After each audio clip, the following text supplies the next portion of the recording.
Glad to be back into the swing of things. So we'll go ahead and get started. We got a pretty full agenda today. So I'm going to kind of go through some of these updates, and we got some great presentations lined up as well. Feel free to kind of unmute or drop anything in the chat if you have any questions along the way. But as far as some updates we wanted to talk about, I know we've talked about this in the past, but that provider portal, we did launch kind of a redesign on that. It's got some pretty cool new features in there where you can track your application history. You can add additional agency user profiles, which we couldn't do previously, so that's nice. Just as a reminder, I think a lot of folks are already kind of set in place in that new design. But if you've not yet had a chance to log on, you do have to reset your password initially, since that kind of got all relaunched and redesigned. So just as a reminder, if you have any issues getting in, any questions navigating, feel free to reach out anytime. Actually really excited about this one. So some changes to the DSP courses for DoDD. A lot of you probably are familiar with the fact in 2022, they put some of that 8 hours into those tiles they created. This year they put the full 8 in, which is really nice. So when you log into My Learning, you've got those tiles that will be there. There's 4 tiles now instead of 6. So you'll go to your pertaining tile, whether it be independent agency, and then that full entire 8 hours is in there to take all in one spot versus kind of having to find it multiple locations. So really kind of a nice feature that they've added in there to get that training, that annual training completed. And then as a reminder, and a lot of this is in those Memo Mondays, if you guys subscribe to those, are really nice. You can do that on the DoDD homepage. There was an extension to those MUI annual analysis. So I've not yet sent that email to providers. Some of you, if you know kind of that data already, or if you've been tracking it, you can send that in now if you want to. But officially, they've kind of postponed that due to their new system, the reports not being available just quite yet. So you'll kind of see down below here the new dates. Usually that's the beginning of the year. So for this year, those dates look a little different. So it's going to be that review April 1st, send to the county board by the 28th instead of January and February. So that's just kind of due to their new system they're working on. Always just kind of a reminder at the beginning of the year, just to look out for that 1099 form and hop in, verify your address with shared services because they will mail those. They usually go out by the end of January. Any questions on any of that, like whether it be the form itself, tax, related information, there's a couple links here and a phone number to reach out to. Also really excited about this one. So this is finally in full swing. So we've got that DSP quarterly retention payment. I know I sent an email out to all providers recently about this, but it's really in full swing, which is great. So it's that monthly retention, or that quarterly retention is 6.5% of all billing claims submitted for those services that pertain. Agency providers, as a reminder, you do have to opt in and then provide documentation, just showing where those funds are being dispersed, if they're going to the DSPs. There is a rule in effect showing kind of the allotment of where all those funds need to go. So I will have that rule embedded in the meeting minute notes in case you want to take a look at that. Let's scroll down here. It does have a table of kind of what that payout system looks like. So they are backdating this through, so you'll see April through June on there. First payout is looking to be around mid-January, which actually it's looking today is the date that it should be out. So this is the opt-in. Again, that's just for agency providers. And then this is the payout date, and then the collection date for the data to show where that's going. As a side note, independents don't have to opt in. You don't have to provide that documentation. You will automatically be enrolled in this and automatically get that reimbursement. So there's nothing kind of additional that independents have to do for this specific program. There is a link down there if anyone's having issues opting in or has questions on that system or the documents that need to be provided. There is a DoDD specific email designated for this program. And then this just came out. They did once again extend that public health emergency. So that just got extended. So you're going to kind of see some new dates in here. And just as a reminder, there's always that 6-month unwinding period. So, if it doesn't get extended again, there's still a 6-month unwind. And it's going to show the flexibilities here of what's in place that's covered under Appendix K. Few training opportunities. So behavior support workshops, DoDD has been hosting these. Have been very insightful, very helpful. I highly recommend them. There is one upcoming February 14th. The link to register is on here. This is a statewide one. So it's going to have a lot of great information on the updates of that rule that occurred last year. And then OSAS provider training. These are great. I attended most of these last year. These are very specific to providers. They have a lot of great information. They got a lot of great feedback from providers on this. Really highly recommend these if you have time. They do record them so you can watch them after the fact if you need to. But the registration links here, it's going to kind of spell out the dates and like each one and what the topic is. And then THS is having a remote support services webinar, really heavily focused in on how remote supports can help, overcome that DSP shortage. So we went ahead and dropped the link for that if anyone's interested in attending that. And then lastly, there is a medication administration Cert 1 renewal course. This is a little more unique in the fact that you don't have to kind of wait for a designated time and instructor. It's something you can do if you need it right away. You can do it right away. It's kind of on the spot, more like a faster approach to it if it's needed. The cost is $65 and there's more information at the link there. And thank you guys for joining us at 10. I know this is the new time, so we're testing out 10 to 11 this year. We've got the remainder of the meetings down here at the bottom. So March 15th will be our next one. And I'm going to go ahead and stop sharing my screen here. All right, and then we'll kind of just hop into the presentation. So we're really thankful that we have a few folks from DoDD on board that we're going to kind of present about PNM. We're still getting a lot of questions on what's PNM, what's that look like, kind of how does that relate to PSM. I think we have Rebecca and possibly Jared with us. So thank you guys so much for being with us to give an overview on that. Hello, I'm Jared Muchler. I'm a project manager with MDA provider certification. I guess I'm not with provider certification, but I work a lot with them. Becky Gaspard, who's on here as well, is the manager of provider certification. I've been a big part of the PNM to PSM kind of deal. So I was on today to kind of show how I've learned to navigate PNM and PSM, which I'm still learning. So I know more than most, but nobody knows everything, as we're all finding out.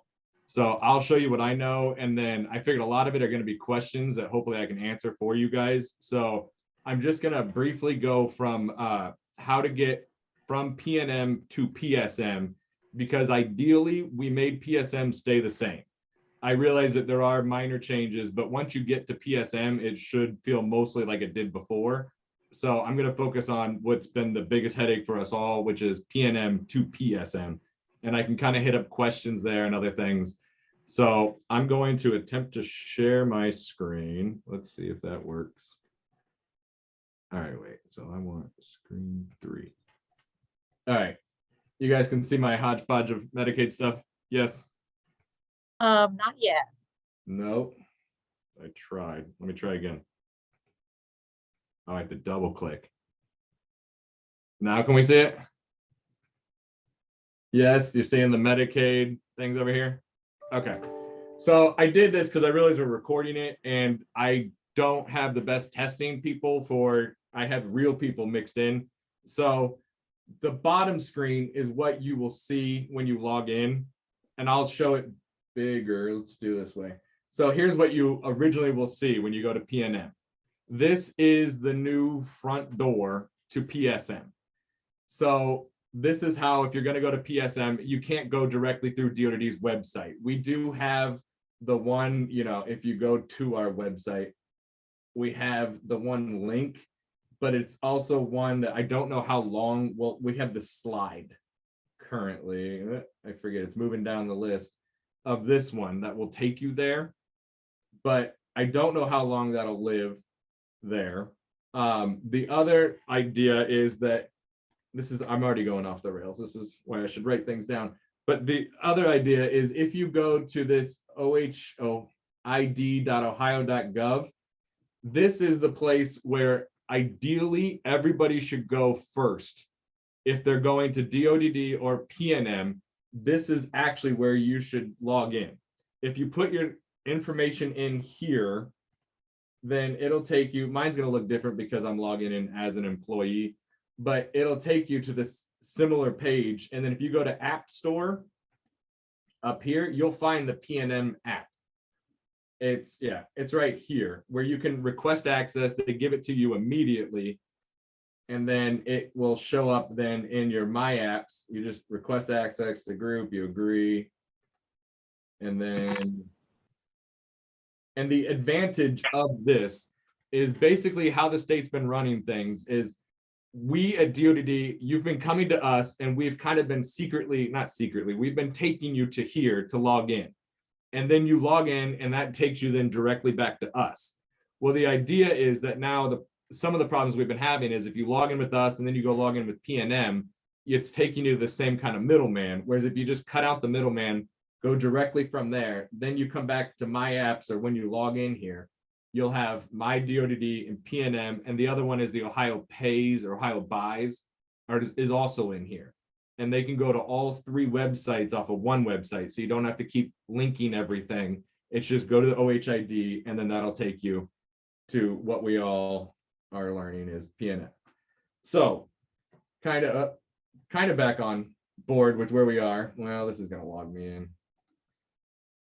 So this would be normally what you would see when you come into PNM is this login. So you would log in, it'll take you to that one little page I said, and then it drops you into most providers. If they're brand new, will see nothing below. It'll say My Providers, Account Administration, DD Account Administration, and new providers will need to click the New Provider button. I state this, and this has been the first place that I notice a lot of hiccups. If you have ever been a DODD provider, you do not click the New Provider button. If it's not there, then we need to connect you to your contract. There's a problem of people, if they were ever in PSM, they got automatically brought over. Now, some of them have lost their usernames that they originally logged into PSM with, but we found there's been a fair amount of people that have come over from PCW. From pre-2017, they were a DODD provider, and thus they have a DODD contract. If you click the New Provider button and you ever had a contract, you're going to get blocked with an SSN in use error. And that's basically because it's telling you that, no, you already have a contract, you're not a new provider. So that's when you need to get connected with your Reg ID, and we can kind of go into that stuff because that's another pain point for us all, but trying to stay on topic. If you click New Provider here, and then it takes you to the usual things we see. So for DODD, the biggest ones you're going to want are the Medicaid waiver and the non-Medicaid DODD. The Medicaid waiver is going to be what, 95% of the providers that come through, maybe higher. If they do any services that are Medicaid services, so this is all but supported living, unpaid support broker, and then ICF operators or licensees, that's called out explicitly in the non-Medicaid, then they need to do the Medicaid one. New providers will have to have an NPI. I don't know personally how long that takes. I've heard anywhere from as quick as a day or two to, a week or two. So I think it kind of is like everything on just luck of the draw when you get it. I think the average I've heard is about 3 to 7 days on getting it back. So, but they do need to have the NPI done as part of that. For the demonstration today, I'm doing the easier one. And this, you'll find a lot of providers we've found are doing this because it takes less effort. If they click the Medicaid one, you'll see independents. They're then required for the NPI here as, and that's the one where we'll get tripped up. And some people are like, I don't have an NPI, but they're obviously ready to submit an app. So they'll come back and they'll go to the non-Medicaid, which does not require an NPI, because we're not Medicaid and we're not dictated by CMS.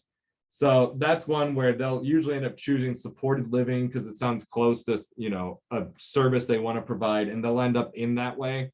But they won't be able to add any of the Medicaid services that are needed for pause plans because this is obviously just a county board service.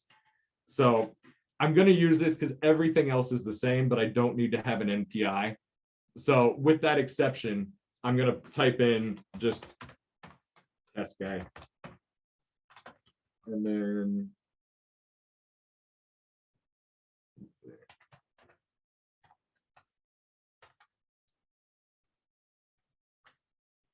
So like I said, the biggest difference is if you have an NPI, they do check it with NPES is the website. And if we need that, I can try to send that to everybody. If you don't have it, it's the National Provider Enumerator. I should know, but it's something like that. It's NPEES. And those are the ones that actually give the NPI. It's a whole national standard that is starting to become, it's been dictated by CMS. So it's one where Medicaid got told and now they're telling us. So, but yeah, once you go through both of the processes, you get this, it'll say save and submit, and then it will take you to, please, you know, your information is being transferred. This can take a while. It depends, and it's the same deal if you're reconnecting on you already had a contract. This initial connection can take, I mean, a while is a minute or two, but it feels forever digitally. So with that, because I'm a new provider, I got dropped into an app immediately. And that's how it comes in. And again, this is where PSM looks and feels the same, except for if before you would have ended up here, you would have had those 3 boxes of your contract, start a new contract, or the fees. Now you're just immediately dropped into, you basically would have clicked start a new contract. So with that, then it's the PSM we all, you know, know and are used to. And so, and that's the one where the communicate button is there and everything else is the same. So if you ever get a provider that has done an app, and I'm going to do this on purpose, that has gotten in here by accident and whatever, they need to delete it from PSM. We've also had a lot of problems where people do this by accident. And then if you go into your actual page, you can see like this one I started. And then, oh, okay, they did take that away, I forgot. So if you need to delete an app, then you'll come in and you just click delete, and that severs the tie and then allows them to go start the proper Medicaid app. They can't have a non-Medicaid and a Medicaid app going at the same time, and DOTD cannot delete the draft application. So they're gonna need to come in and know how to delete, but it is pretty simple. It used to say cancel, and that confused people, so we just literally made it say delete. And when you do that, you'll be dropped in. A miss by us is it does drop you right back here and not back to PNM. So you're gonna have the link back to PNM. With that in mind, I have this page open here. This is one where I started it before to show as an example of a provider that started an application. And then he would be able to come in, he or she would be able to come in to PNM, and they would go and find that reg ID, and it gives them a reg ID with every app they start. And then once you have a DOTD contract, that reg ID is your reg ID. They're kind of synonymous with the contract, but that's the big new identifying thing. It's not the Medicaid provider number. It's not the DOTD contract number. It's a reg ID, because we all needed more identification numbers to keep track of. So with that in mind, this is one where it's showing you that you can come back even if you're not a contracted provider, and you can still get back into and work your application that way.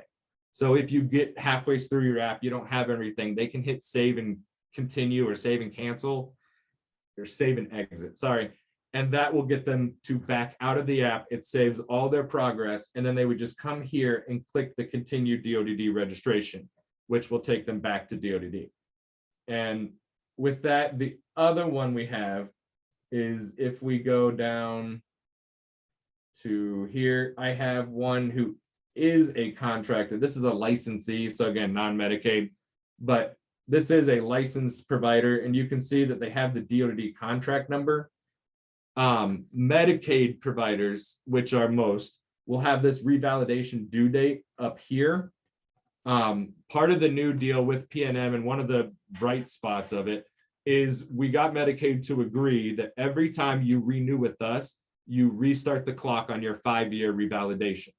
So there won't be the odd gap of, it used to be you got a 5-year period, and then in the middle of your second, third year span with us, you had to get revalidated, which was kind of a headache. Because everything we do counts as revalidation, we just got them to reset the clock every time you renew. So if, I'm right now, if I had originally started in 2020, I would expire in 25. But then if I renew this year in 23, I need revalidated now in 28. It doesn't tack 5 more on, it just kind of resets the clock to 5 from the start date. So that's how the revalidation date and the Medicaid date would be there. This shows you that I started an app and I withdrew it, and it says withdrawn by provider. This will tell you they're getting more accurate with this program being DD. We noticed a lot of the times it's really easy to accidentally click this add ODM, add ODA, and then that will start you down an ODA app, which is apparently kind of hard to cancel. I don't know. We get a lot of people that need their ODA app canceled and they can't do it themselves, it seems. So we've had to work with ODA to try to have them withdraw it. So I would tell people to, as hard as it is, go slow on clicking, because you'll see that it has this begin DODD enrollment. And it says begin DODD because that's saying that the door has not been opened to DODD, is the layman's term I understand it as.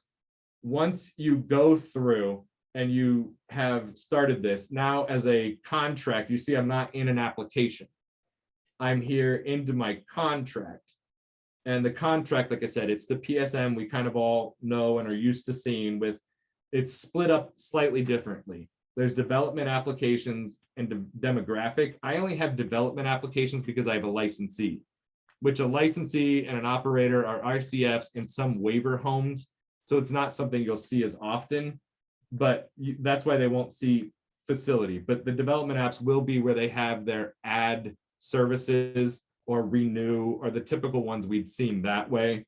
And then the demographic apps are where they'll, update the address, update the ownership if they had it, and all those kind of things. So just look for these tabs are the kind of different way of seeing the different applications. Otherwise, there are things, again, because I'm non-Medicaid and I'm a licensee, I have weird stuff over here to the left, but it should look like it mostly did before on PSN. So with that, and then let's see, if I go back, they can click the back button, but now you can see that there's the app that I started, and I didn't actually start an application. So that's why it just says application flow, update registration. This is one where also some people have noticed that it gets kind of tricky because it'll say continue DODD. And that is the one that now it's telling you that you've opened the door and that the door's open if you want to continue it.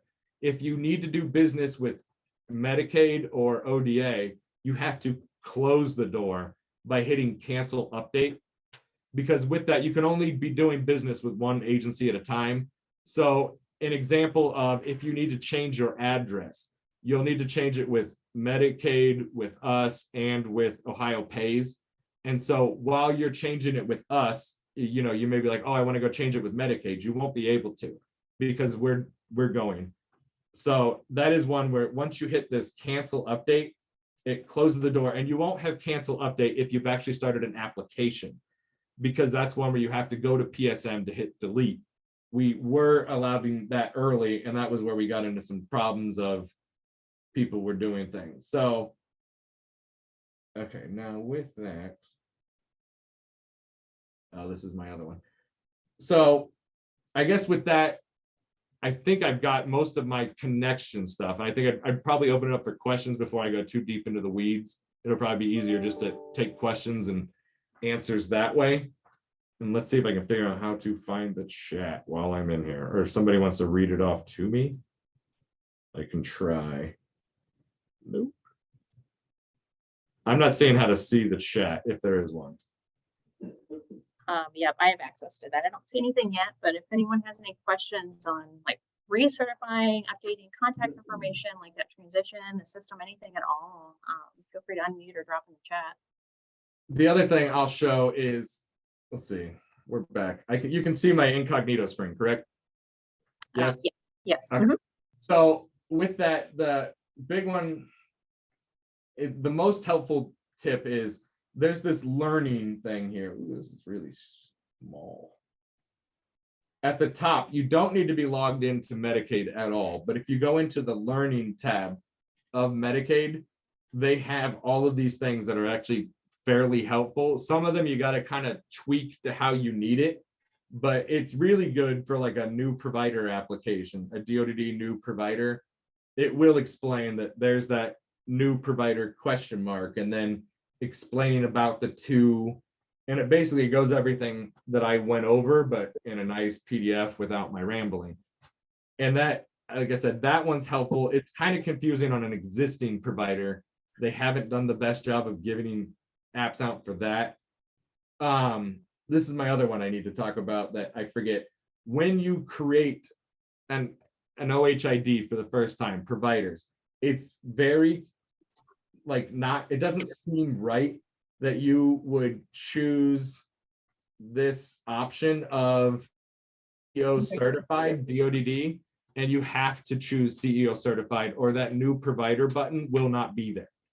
It's, I don't know, probably not a best choice by everybody to choose that, because obviously if you're a new provider, especially a new independent provider, you're not a CEO, you're not certified. So it doesn't seem right to choose that, but they have to choose that in order to have the new provider button. If they don't have the new provider button, then they'll need to call IHD and ask to be made the CEO certified for this IHD. That they should be able to straighten it out that way, but that's been a big headache for people too. One thing that I got a question about, because you're talking about this. So does only one person in the organization do this, or are there different user IDs for different people that are doing things in the system? So there can only be one administrator or CEO certified provider or user. Okay. And CEO certified, again, it's just a name. It doesn't, your CEO doesn't have to be the CEO certified user. We really should have called it admin, DODD, because it's basically, it's the person that's going to be in charge of doing the, the computer applications, the computer things. You're going to be the one who's in charge of this electronic record, but you are not the CEO. It is one that you still, in order to become the DOO, you have to come to, to DD and get certified and everything. And we'll make sure you meet the requirements of that. This is just saying that I own this Reg ID as the administrator. And so once you have that, whoever is in charge of that Reg ID, they can assign the secondary users. And that's one where maybe your CEO doesn't want to actually come in and do the ad services or be able to check. He can, delegate somebody who does do that. Or maybe the CEO gets delegated to be able to come in and just be able to do the apps he does. But you don't want to have the CEO be in charge of, in case there's rotations of CEOs, you don't want them in charge of the account since they could possibly leave. It's up to everybody, but there can be only one CEO certified and many secondary users. Okay, so this thing that you're showing us actually has nothing to do with like pulling up the plans and things like that. No, this is just for PSM. PNM is only become the front door to PSM. Every other part of DODD stays the same. Okay. And you'll still go in, and that OHID way I was showing you, you can still go there and go to DODD, but everything else stays the same. You should be able to keep going to EMBS and Imagine and all the other things you used to do the way you used to do it. This is just affecting PSM. Okay. Thank you for that clarification. Yep. When I heard it, I was like, oh no, I better head that off quickly. But yeah, no, this is PSM's enough. We don't need it touching any of our other systems. Yes. Please don't.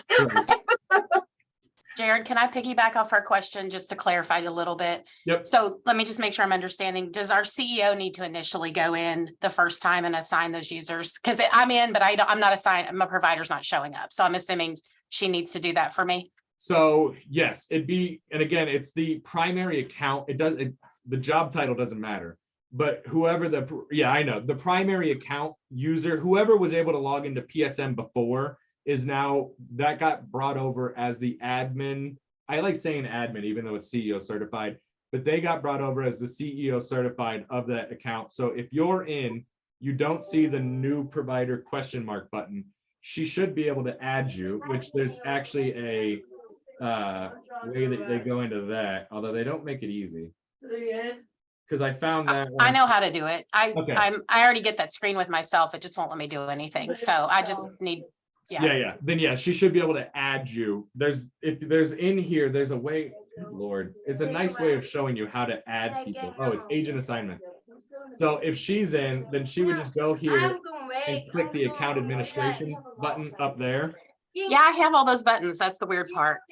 Oh, well then she can't add you because Yeah, but I can't, but I'm not showing, my provider's not connected to me. So where's the issue then? okay, if you want, you can email me. Okay, 'Cause it'll take a little bit more, but it's one where I've had this and it's probably a matter of, depending who the provider is, we can send an email to get you reconnected if there's not an admin for yours. If I can find out who the admin is, the problem may be that if you're. it can only be me or the CEO. I'm the DOO designee, so it could only be one of the two of Well, us. then probably you came in, because you see that my providers and the other ones, you chose CEO certified. And you can't have two CEO certified on one account. Yeah, So it's okay, one where you'd need to contact IHD and ask to be the secondary user. And then they can delegate all the other things. You can do everything that they can do, except make a new admin. okay. So but you can follow up with an email if you want, just to make sure I got everything, but otherwise. Can you drop your email in the chat, please? Yeah, it's also literally just my name. It's jared.muchler@dodd.org. Yeah, okay, got But it. I will figure It's out how okay, to I got chat it. once I stop sharing. This is Becky. I will put it in the chat. Are there any other questions? Headaches, things with PNM. I know the calling is one that the IHD has not been the greatest experience calling. We have been working with Medicaid to try to make it better, but we are trying. So I think that's about as far as I got on the things. It's been an adventure for everyone to learn. So otherwise, if there's anything else, I'm happy to go over it. I saw Becky, I did find out how to do the chat, but I saw Becky put in my and hers. Like I said, my wheelhouse is PNM, PSM, technical kind of things. I also know the other systems fairly well. So if you're wondering how this would affect the others, I can confidently tell you, or confidently find somebody that could tell you what you need to know. Becky, yeah, is much more about certification, asking about, does this meet this requirement, all the other stuff, but you can reach out to her for those types of questions, or me for systems. So otherwise, other things, this is the last one.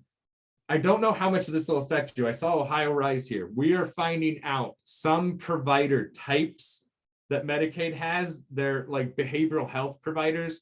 They're provider type 96s. Some of them have wanted to come to be DD providers, but they haven't been able to because the Medicaid system doesn't let them. If you find that, you can message me, because the problem is that sometimes people chalk it off to that, but it's a matter of, if you are a Medicaid provider, you need to use the Medicaid Reg ID and then go in through the enrollment actions there. So if you guys get caught up in the trying to figure out what they should be, you can also do that, and I can help kind of unravel some of that. So with that, I think I'm good to go on everything else, but you have my information if you need it. So Yeah. Thank you guys so much. We appreciate that. That's a lot of really great information. So thanks for being with us and doing that. Yep, you're welcome. Okay. Bye. Yep. Thanks, guys. Take care. Hi, Amy. This is Becky. Can I just share something real quick? Yep, absolutely, Becky. Go ahead.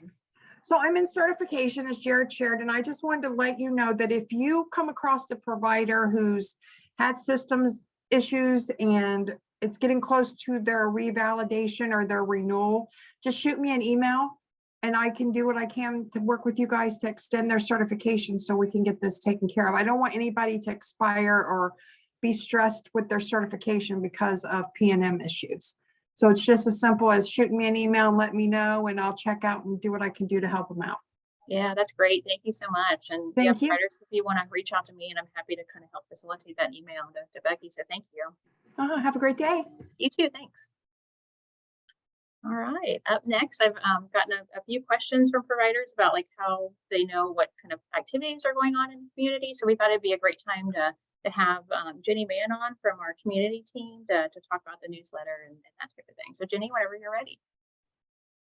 Thank you, Amy. And I also have my coworker Connie Melman is also on here. She's going to talk about other things. Just real quickly, we wanted to get on here at the beginning of the year and just tell you some of the things that we have coming up for you guys to participate in. The first one we have is our Sweetheart Dance, which is going to be on February 16th. That's at Redeemer Church. You will need to RSVP, and that would be to Connie Melman, that's CJ Melman at Butler DD. It is we do have limited space, so we do need people to RSVP. So if you have someone that would like to come to that dance, please RSVP to Connie, and it is $1 per person to come to those dances. The second thing that we're trying to really get back into is our Give Back Crew. Our Give Back Crew is a group of folks with and without developmental disability that get together and they go back around and give back to our community.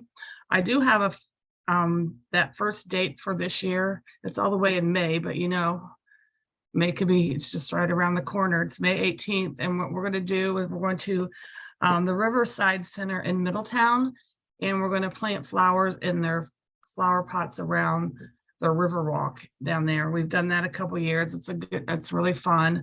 And if you have a group that you want to bring out to help volunteer, you can email me that and look for more opportunities for that throughout the spring and the summer, because we are really trying to get out there and do that for the community. And with that being said as well, if you know any place that we can go and volunteer and help, please reach out to me and we'll try to get that together. My email is jman@butlerdd.org. The next thing we have going on now is help us stuff the bus.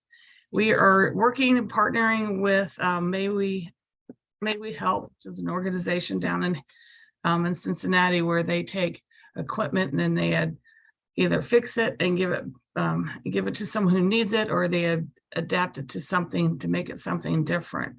We're doing a stuff the bus with people in Butler County if they have equipment that they want to donate to them. And then they are also having a swap. I'm sorry, I don't have the dates of that right now, but they do have an equipment swap down at their building in Cincinnati, where you can go down and pick up stuff if you need it. And that could be anything from adapted strollers, standers, walkers, bath and shower chairs. It could be any of those things. So if you have some of those things that you've been trying to get rid of and you don't know what to do with, you can bring it to our office at Janet Clemens Center and drop it off there until January 7th. And we will put it in our bus and we'll take it down there. That would be between the hours of 8 a.m. and 4 p.m. if you want to drop anything off that. And we also have employee spotlight that would be on our website. If you're working with one of our great employees here at Butler County DED and you want to just give them a big shout out and a big thank you, if you go to our website, it's called the Employee Spotlight Nominations. And if you want to nominate one of our employees who has helped you or has gone beyond and above what they needed to do, just go in there and just put a little shout out to them, and we'll put that on our Facebook page. That's all that I have. We just want to make sure to encourage you to make sure you're looking at our Facebook pages and making sure that you're finding things to do. And if you ever have any questions about community, reach out, community service, or anything that you need about volunteering or anything, to reach out to one of us. And then Connie has some things that she wanted to talk about. All right. Hi, everybody. Jenny gave you guys lots of information about what's going on in the community. And so we don't want you to have to write everything down and try to remember all these things. Our PR department puts together a great newsletter. It goes out every 2 weeks. It's called the Community Connections Newsletter. And the next one is going out today. And I'm going to put a link in the chat where you can sign up. If you're not receiving this newsletter, whether you're in Butler County or another surrounding county, I highly encourage you to sign up for it. Not only does it have opportunities for the folks that we serve, it also will list in their opportunities for families that we serve that might want to attend some educational trainings as well as private provider trainings. We try to keep everything in there just so we can make your life a little bit easier. So when I get finished, I'll put that in the chat. Jenny already mentioned our where we're recognizing providers in the community or our staff in the community. We also have an opportunity for you to recognize, maybe you work with a coworker who's doing an outstanding job as a private provider. You can reach out to myself and I will get the information over to Patricia Dawson, who's the head of our PR department, to do a story that highlights maybe a provider in our community that's doing outstanding work. Some other things I wanted to mention are a few of the activities in addition to what Jenny mentioned that are coming up. My coworker Courtney and I do a monthly chit chat with Connie and Courtney. We do it on this first Tuesday of every month at 11 a.m. unless we have a great guest that we need to change our calendar for, which we do that on occasion. But coming up on February the 7th, we have Marlena Van Hoos, who is a young lady from Kentucky who is on the autism spectrum and also visually impaired, who is a wonderful singer and pianist, and she has performed all over the country. You may have seen her at an opening day at a Reds game or where have you. She's just been a phenomenal young lady who we've also brought into Butler County, but she's going to share her story with us on February the 7th. We also will have an upcoming sensory-friendly movie on January 25th, which is next Wednesday at the Fairfield Fine Arts Center. We've had some private providers bring out folks from their day program. It's free to come. It's a collaboration between us, the Fairfield Library, and the Fairfield Fine Arts Center to come out and enjoy a movie. I think our next one is a Minions movie. And when we're finished and you get on the link that I'm going to share, you can see all the details. But it's free to come, it's fun, and it's really meant for those folks who maybe aren't as comfortable going to the typical movie theater because they might be a little loud or noisy or like to chat. And we encourage folks to come out and enjoy a good time. The last thing that I'm going to mention is Speak Up. We have a self-advocate group that meets the fourth Tuesday of every month from 6 to 7 at the Janet Clemens Center. It's open up to anybody who wants to come. We enjoy staff who stick around and want to stay with the individuals that they're supporting. And next week at our meeting, we're going to be working on vision boards since it's the beginning of the new year. And we're also going to hear a story from one of our self-advocates, JT, who had a goal to go skydiving, and he was recently featured on the news, and he's going to talk about how he set his goal and how he made it happen. So that's really all I have to share. Please like us on Facebook because you'll also see our upcoming events as a gentle reminder, like if you forgot to sign up and something's coming around the corner, and we have all the details there. So I just want to thank you guys for giving us the opportunity to have us in your meeting today. And like I said, I will share the link to our Community Connections newsletter, my email in there, and Jenny's as well. Thanks so much. Do you have any questions? Then I'll turn it back over to Amy. Yeah, thanks, guys. We really appreciate it. A lot of great stuff happening. So thanks for being with us. So yeah, and then last up we had Kara Frederick, who's the Quality Assurance Director, to kind of talk about an update with the QA department. Good morning.